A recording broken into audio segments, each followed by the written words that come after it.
इस बार के power centre में।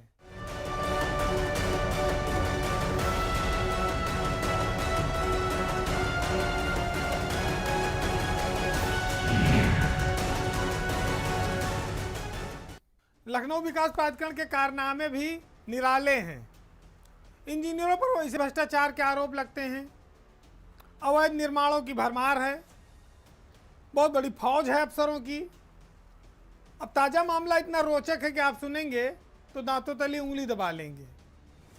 एक भैरावा इलाका है, नगर निगम की सीमा के बाहर है, लेकिन एलडीए के इंजीनियरों ने मकान गिराना था किसी और का, गिरा किसी और का दिया। तो पहले तो खुद बनवाएंगे और जब बिल्डिंग बन के खड़ी हो जाएगी तो उसको सील कर देंगे, और किसी अगर ज़्यादा शिकायत हो गई तो उसको तोड़ने भी चले जाएंगे। अब ये जो भैरावा इलाका है, ये विजय वर्मा का मकान बन रहा था, उसके सटा हुआ मकान एक बिल्डर बना रखा है, कई सारे मकान उसने बना रखे हैं अवैध, और मकानों की डिज़ाइन एक जैसी है। विजय वर्मा ने भी उन्हीं मकानों की डिज़ाइन का अपना मकान भी बना दिया, लेकिन वो उन मकानों से मिलता जुलता मकान बन गया। एलडीए की टीम जिस मकान को गिराने गई थी उसको छोड़ के विजय वर्मा का मकान तोड़ डाला, बुलडोजर चला दिया, गेट तोड़ डाला, दरवाज़ा दीवार सब तोड़ ताड़ के चले आए। जब शिकायतकर्ता पीड़ित भागा भागा एलडीए पहुंचा, तब अफसरों के होश उड़ गए। नजूल अफसर से लेके वीसी तक शिकायत हुई कि साहब ये गलत हो रहा है, ये अंधेरगर्दी हो रही है। हालांकि एलडीए के वीसी शिवाकांत द्विवेदी ने इस पूरे मामले में सख्त कार्रवाई के निर्देश दिए हैं, लेकिन इंजीनियरों की लापरवाही का एक अजब नमूना है कहा जाए, क्योंकि जिस निर्माण को तोड़ने गए थे या तो पहले उसको चिन्हित कर लेते, या हवा में किसी की शिकायत आए और इंजीनियर तोड़ने पहुंच जाएंगे। लखनऊ में इतने सारे निर्माण कार्य हो रहे हैं, एलडीए के इंजीनियर पैसा लेते हैं, उनका दीवार पर और लिंटर पर हर समय महीना बंधा है। लेकिन ये ऐसा मामला है जिसने एलडीए के अफसरों के सामने एक मुसीबत पैदा कर दी कि भाई जिसका मकान बेवजह तोड़ डाला गया, अब उसकी भरपाई कैसे हो, और दूसरा जिन लोगों ने तोड़ा उनके खिलाफ कार्रवाई क्या हो। बहरहाल एलडीए की वीसी शिवाकांत द्विवेदी इस पूरे मामले में जांच करा रहे हैं। अब इसमें मुआवजा और सजा दोनों साथ साथ उनको देनी पड़ेगी। भारत सरकार का नारा था कि इस आपदा को अवसर में बदलेंगे, अच्छा नारा था, और इस पर अमल सरकारी अफसरों ने खूब किया। आपदा में अवसर बनाकर माल बनाया जाए। यूपी में बीजेपी के विधायक श्याम प्रकाश सोशल मीडिया पर फायर ब्रांड नेता के तौर पर हैं। वो बेबाकी से अपनी बात लिखते हैं। हरदोई के गोपामऊ से एमएलए हैं, और ताज़ा मामला उन्होंने पिहानी गोपामऊ सड़क को लेकर लिखा है, उसकी दुर्दशा पर लिखा है। अफसरों के भ्रष्टाचार से वो परेशान हैं। उन्होंने कहा है कि अगर ये सड़क मैं न बनवा पाया तो मेरा विधायक रहना बेकार है, मैं इस्तीफा दे दूंगा। बीजेपी के विधायक श्याम प्रकाश ने इस्तीफे की धमकी दी है, क्योंकि क्षेत्र के विकास को लेकर वो बहुत पीड़ित हैं। दूसरा आपदा का अवसर देखिए, सैनिटाइजर और ऑक्सीमीटर और पीपीई किट खरीदने में खूब माल लूटा गया। देवमणि दुबे जो विधायक हैं सुल्तानपुर से बीजेपी के, उनकी शिकायत पर मुख्यमंत्री कार्यालय ने जांच का आदेश किया। शिकायत यह है कि 1800 का जो सामान आता है वो ग्राम पंचायतों ने 9,500 रुपये में खरीदा। तो ये अपने आप में बड़ा आश्चर्यजनक है कि बीजेपी के विधायक भ्रष्टाचार की पोल खोल रहे हैं, व्यवस्था की पोल खोल रहे हैं, और सरकार अफसरों पर कार्रवाई करने में देरी कर रही है। चुनाव करीब है, 1 साल के करीब का समय है, इतनी बड़ी महामारी चल रही है, और अधिकारी उसमें अवसर के बहाने माल बना रहे हैं। जिला अधिकारी, डीपीआरओ, सीएमओ, तमाम सारे लोगों के नाम आते हैं। बाजार से ऊंची दर पर कैसे सामान खरीदा जा रहा है, वो भी 10 रुपए का सामान चलो 12 रुपये में खरीद लो, 10 रुपये का सामान 50 रुपये में थोड़ी खरीदोगे। तो ये अपने आप में एक तरह से लूट है अफसरों की। विपक्ष ने कहा कि ये तो खाली एक सुल्तानपुर एक सैंपल है, 75 जिलों में आप टेस्ट कराइए, वहाँ के डीएम सार्वजनिक करें कि कितने में ये ग्राम पंचायतों ने खरीद की है हर जगह, और डीपीआरओ ने और डीएम ने मिलके। बात तो सही है, लेकिन सबसे बड़ी बात यह है कि सरकारें कल्याणकारी राज्य की अवधारणा पर आधारित काम करती हैं, और अफसर क्या खाली अपने कल्याण के लिए काम करते हैं। भाई इसमें न कोई मंत्री शामिल है, न कोई विधायक शामिल है, अफसरों की कारस्तानी है, सरकार की किरकिरी हो रही है कि सरकार के विधायक मुखर हैं, अव्यवस्था पर, भ्रष्टाचार पर वो खुलकर बोल रहे हैं। जनता इन सब चीज़ों को देख रही है, और निश्चित है कि अफसरों के कारनामों की सज़ा सरकारें पाती रही हैं। तो ऐसा ना हो कि सरकार कार्रवाई करने में चूक जाए अफसरों पर, और बाद में जनता इसका खामियाजा और ठीकरा सरकार पर फोड़े। एक तरफ बीजेपी के विधायक अपनी सरकार पर टूट पड़े हैं, तमाम सारे आरोप लगा रहे हैं, दूसरी ओर अब संगठन में भी तमाम तरह की विरोध या कहा जाए डिमांड शुरू हो गई है।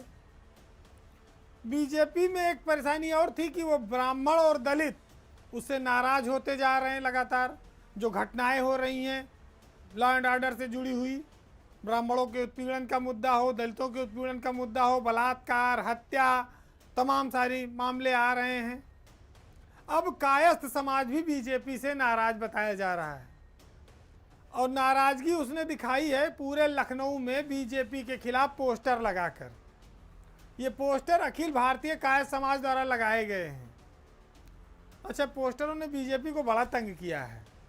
पहले आईपी सिंह ने पोस्टर लगवा दिया कि साहब वो चिन्मयानंद और कुलदीप सेंगर बेटी बचाओ इनसे, फिर 69,000 शिक्षकों की भर्ती में पोस्टर लग गया, फिर अभी पोस्टर समाजवादी पार्टी के लोगों ने लगवा दिया कि अखिलेश लाओ, बीजेपी भेजाओ, बेटी बचाओ, तमाम सारा। अब ताज़ा कायस्थ समाज ने लगवा दिया। लखनऊ पुलिस हल्कान है, उसकी भी मुसीबत, पता नहीं कब रात के अंधेरे में लगा जाते हैं और सरकार की डांट फटकार अफसरों को सुननी पड़ती है। कायस्थ समाज बीजेपी का बहुत पुराना वोटर रहा है, लेकिन अब पोस्टर में कहा गया कि क्या बीजेपी के हाथों बंधक हो गया, बंधुआ है कायस्थ समाज। कायस्थ समाज से बाइकाट करने की अपील की जा रही है इस पोस्टर और होर्डिंग के माध्यम से। हजरतगंज से लेके महानगर, कपूरथला, गोमती नगर, तमाम सारे इलाकों में पोस्टर लगे हैं और होर्डिंग्स लगाई गई।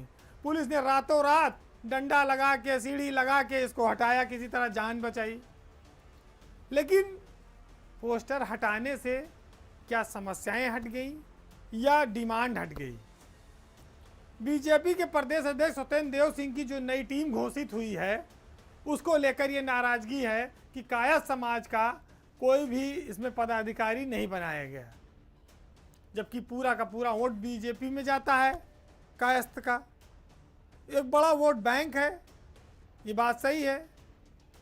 लेकिन देखिए, जब पार्टियों को ये भ्रम हो जाता है कि ये तो अपना है, ये जाएगा कहाँ, ये दूसरे को दे ही नहीं सकता बीजेपी छोड़ के, तो बहुत बार जो उनका हक वाजिब होता है शायद उन लोगों को नहीं मिल पाता, और दूसरे लोगों को समायोजन के चक्कर में जो अपना सबसे करीबी होता है वो दूर हो जाता है।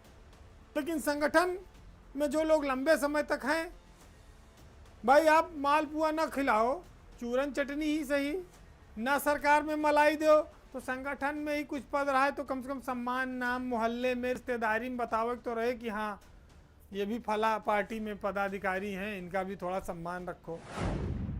यूपी में ब्यूरोक्रेसी का जो कैडर है ये अफसरों का, वो काफ़ी बड़ा है। कई बार कुछ लोग किनारे पड़े रह जाते हैं और कुछ लोग चमक जाते हैं। अब ताज़ा मामला आपको बताएं कि पिछले दिनों आलोक पांडे जो गुजरात कैडर से आए थे, उनको वापस भेज दिया गया, उनकी प्रतिनियुक्ति पूरी हो गई। वो सहारनपुर में डीएम रहे थे।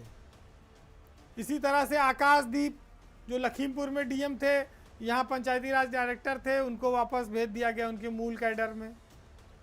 महाराष्ट्र से आए थे धीरज, उनको वापस भेज दिया गया। और इसी तरह से शिवपाल यादव के दामाद आए थे, उनको भी वापस भेज दिया गया, अजय, वो तमिलनाडु कैडर के थे। तो दूसरी तरफ कुछ ऐसे अफसर भी हैं जो प्रतिनियुक्ति पर हैं, उनको एक्सटेंशन भी मिल रहा है और वो अच्छे बड़े बड़े पदों पर भी जा रहे हैं। अभी आलोक तिवारी ज्वाइन नहीं किए थे लखनऊ, तब तक कानपुर के डीएम बना दिए गए। आलोक कुमार लौट के आए नीति आयोग से, प्रमुख सचिव स्वास्थ्य बना दिए गए। और रामपुर के डीएम आंजनेय कुमार सिंह को तो आप जानते ही होंगे। सरकार की मेहरबानी, जितना डंडा चलाओगे आजम खां पे उतने नौकरी पक्की और कलेक्टरी का आनंद उठाइए। पहले 3 साल बढ़ी प्रतिनियुक्ति, फिर 2 साल, फिर साल, ऐसे बढ़ती रहेगी। तो भाई केंद्र में और स्टेट में दोनों जगह बीजेपी की सरकार है और इसका फ़ायदा जो उसके भरोसेमंद अफसर हैं उनको मिलना चाहिए। 500 से ज़्यादा आईएएस अफसरों का ये कैडर है। लेकिन जो मज़ा यहाँ के अफसरों को है, डीएम और कहा जाए कमिश्नर और प्रमुख सचिव के रूप में, वो दूसरे राज्यों में नहीं है। इसलिए यूपी कैडर में आने के लिए लोग तरसते हैं। यहाँ डीएम अपने एसडीएम की तहसील बदल सकता है, तहसीलदार बदल सकता है, कुछ भी कर सकता है, अपने नीचे बड़े बड़े अफसरों को हटा सकता है, किसी के खिलाफ डीओ लेटर लिख सकता है। अन्य राज्यों में ऐसा नहीं है, इतने अधिकार नहीं है। महाशासन से एसडीएम की तैनाती होती है। तो जब इतना अधिकार संपन्न जिलाधिकारी यूपी में होगा तो कौन यहाँ नहीं आना चाहेगा। लेकिन उत्तर प्रदेश के पिछड़ेपन के लिए भी काफ़ी कुछ ये सब जिम्मेदार है, क्योंकि ये कोई राज्य ऐसा नहीं कि चरागाह है कि आओ चर के वापस चले जाओ। यूपी का जो सूबा है वो पिछड़ा हुआ क्यों है? सबसे बड़ा सूबा है, उसके बावजूद हम आर्थिक रूप से और संपन्न और मजबूत क्यों नहीं हो पा रहे हैं? लाल फीताशाही क्या है? अड़ंगेबाजी क्या है? तो ये जो नौकरशाही की आड़ी तिरछी चालें हैं, ये पद पाते ही अपना रंग दिखाना शुरू कर देती हैं। और जब तक पद नहीं मिला है तो कौनो दरवाजे पे कहो ये मत्था टेक दें, किसी गली में पहुंच जाएं, सड़क पे खड़े होकर आपके साथ चाय पी लेंगे, लेकिन पद मिलने के बाद फिर वो न आपका वो भाईचारा दिखेगा, न मोहब्बत दिखेगी। फिर तो कानून की किताब में जो लिखा होगा उस हिसाब से कार्रवाई होगी दूसरों के लिए, अपने लिए तो सब कानून अलग है। लेकिन चलिए, अलग अलग रंग हर सरकारों में देखने को मिलते हैं। कुछ बेहद अजीज हो जाते हैं लोग और कुछ लोग सरकार की नज़र में खलनायक हो जाते हैं, वो 5 साल किनारे रहते हैं।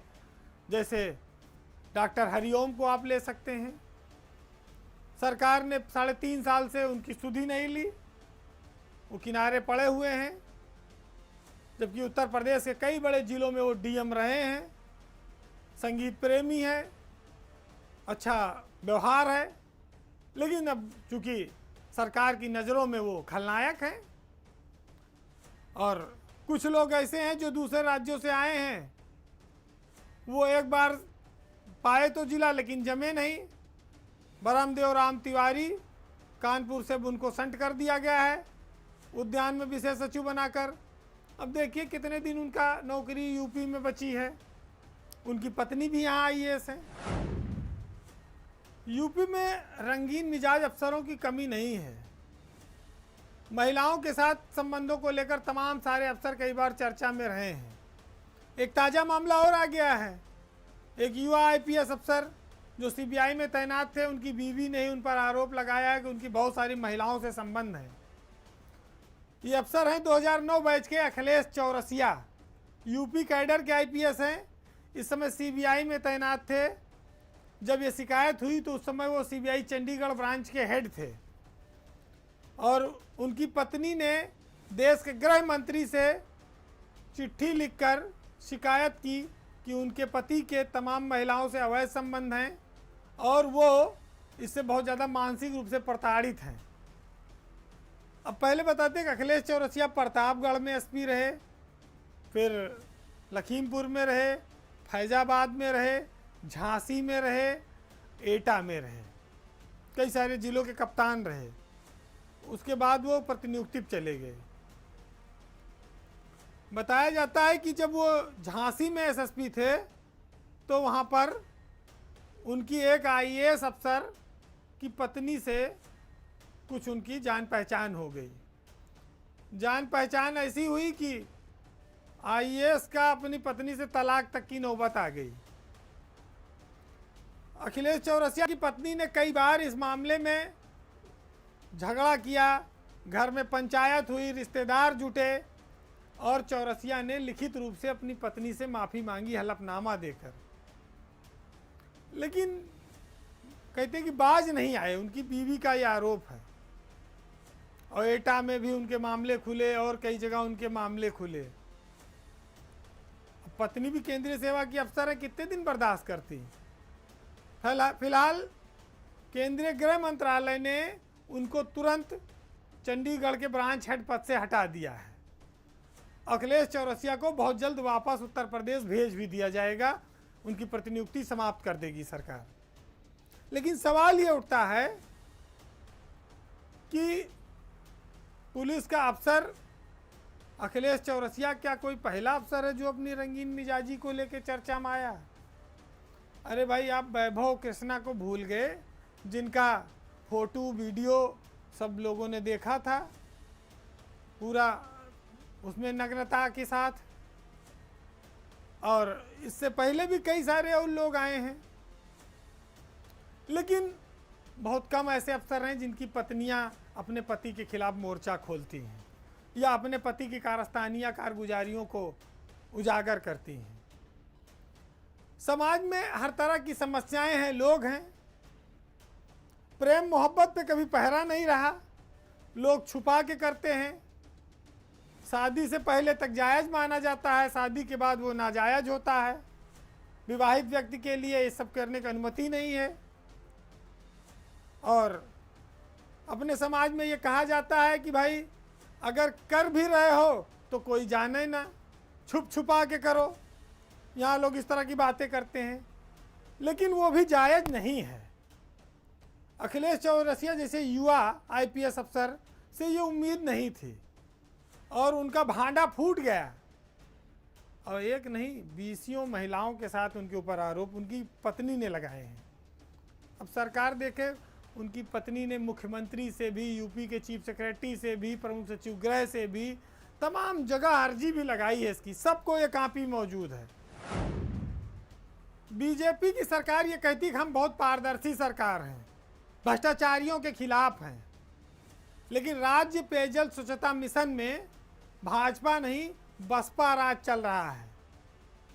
बसपा राज में जो सहायक है वो प्रमुख सचिव अनुराग श्रीवास्तव और ईडी सुरेंद्र राम, बसपा नेता आफ्ताब आलम की फर्म पर ये सब मेहरबान हैं। अब आफ्ताब आलम कौन है मैं आपको बताऊं। आफ्ताब आलम 2017 में पिपराइच से बीएसपी के टिकट पर विधानसभा का चुनाव लड़े थे। फिर 2019 में डुमरियागंज से बसपा से वो लोकसभा का चुनाव लड़े और इसी बसपा के आफ्ताब आलम के खिलाफ मुख्यमंत्री योगी आदित्यनाथ ने एक सभा की और उस सभा में कहा कि उनकी सरकार इस व्यक्ति के पास जो अकूत संपत्ति आ रही है, ये पैसा आया है, इसकी जांच कराएगी आय से अधिक संपत्ति की। मुख्यमंत्री ने जांच के आदेश भी किए, ईओडब्ल्यू को जांच के आदेश हैं, लेकिन राज्य पेयजल स्वच्छता मिशन में करोड़ों करोड़ का ठेका आफ्ताब आलम की कंपनी विंग्स को दिया जा रहा है। आफ्ताब आलम के लिए सारे नियम कानून तोड़े जा रहे हैं। एक छोटी सी वानगी आपको बताएं कि 10 जिलों के लिए 9 करोड़ का टेंडर पहले 10-10 लाख करके निकाला गया था। वो टेंडर जुलाई में निकाला गया अलग अलग जिलों के हिसाब से। आफ्ताब आलम ने फिर उस टेंडर को निरस्त करा दिया और उन 10 जिलों का टेंडर एक में कराकर मुख्यालय से 9 करोड़ रुपए का निकाल के और वो हासिल कर लिया। ये खाली 10 जिलों के 9 करोड़ का प्रचार प्रसार का काम था। अब 10 जिलों के बाद 65 जिले और बचते हैं। ये 65 जिले भी धीरे धीरे उसे दिए जाएंगे। तो यानी कि 100 करोड़ रुपए का काम ये जाएगा। बताया ये जा रहा है कि अनुराग श्रीवास्तव जो नमामि गंगे के प्रमुख सचिव हैं, उसकी नज़दीकी हासिल है आफ्ताब आलम को, और सुरेंद्र राम, ये तीनों का काकस मिलकर सरकारी धन को लूट रहा है। और आज तक आफ्ताब आलम का कुछ नहीं बिगड़ा। मुख्यमंत्री के ऐलान के बाद, ईओडब्ल्यू जांच के बाद, आफ्ताब आलम अभी भी निर्विरोध निर्विवाद रूप से सरकार का धन खूब पी रहा है चैन से। उसके हिसाब से टेंडर में शर्तें पड़ती हैं, टेंडर बनता है, अधिकारी उसके इशारों पर नाचते हैं, और भाजपा के नेता जो अपने आप को बहुत पाक साफ कहते हैं, वो सब कुछ जानकर या तो अनजान है और या तो उन्हें कुछ पता नहीं है। विभाग तो वैसे भी मंत्री महेंद्र सिंह के पास है, लेकिन नीचे के लेवल पर जिस तरह से ये बेईमानी और भ्रष्टाचार चल रहा है, जिस तरह से बसपा के एक नेता जो इसी योगी सरकार से पैसा कमाता है और बसपा में जाके टिकट लेता है और बीजेपी के नेताओं के खिलाफ चुनाव लड़ता है और इन्हीं की कब्र खोदता है, उसको इनके अधिकारी बढ़ा रहे हैं। तो कैसा अजब सिस्टम चल रहा है। ये बीजेपी के नेता भी देखें तो वो भी कराह कर रह जाएंगे, दांतों तले उंगलियां दबाएंगे कि उनकी सरकार में खाली बैठे हैं वो लोग, उनको कोई पूछने वाला नहीं, कोई काम नहीं मिल रहा है, और यहाँ बीएसपी सरकार के लोग मलाई काट रहे हैं, करोड़ों करोड़ ले उड़ रहे हैं। ईओडब्ल्यू जांच कैसे चल रही है, कौन इसको देखेगा, इसकी मॉनिटरिंग करेगा, कोई कुछ कहने वाला नहीं है। तो जो सरकार पिछली सरकारों के भ्रष्टाराज और गुंडाराज के खिलाफ सत्ता में आई और वोट मांग कर आई कि हम इन सबको सजा देंगे, वही पिछली सरकारों के ठेकेदार इस सरकार में जमकर माल बना रहे हैं। तो कथनी और करनी में अंतर है। ईमानदार कहे जाने वाले लोग कंबल ओढ़कर किस तरह से घी पी रहे हैं, ये भी एक बहुत बड़ा उदाहरण है। राज्य पेयजल स्वच्छता मिशन में ये आफ्ताब आलम की कंपनी को करोड़ों करोड़ का ठेका मिलना। सरकार तय करे और ये बताए कि वो भ्रष्टाचारियों को सजा देने के मूड में है या खाली गाल बजाती है। बहरहाल इस बार के पावर सेंटर में इतना ही। अगले सप्ताह आपसे फिर मुलाकात होगी कुछ रोचक, चटपटी और सप्ताह में जो हलचलें हैं, कानाफूसी है, उन खबरों के साथ। तब तक के लिए नमस्कार।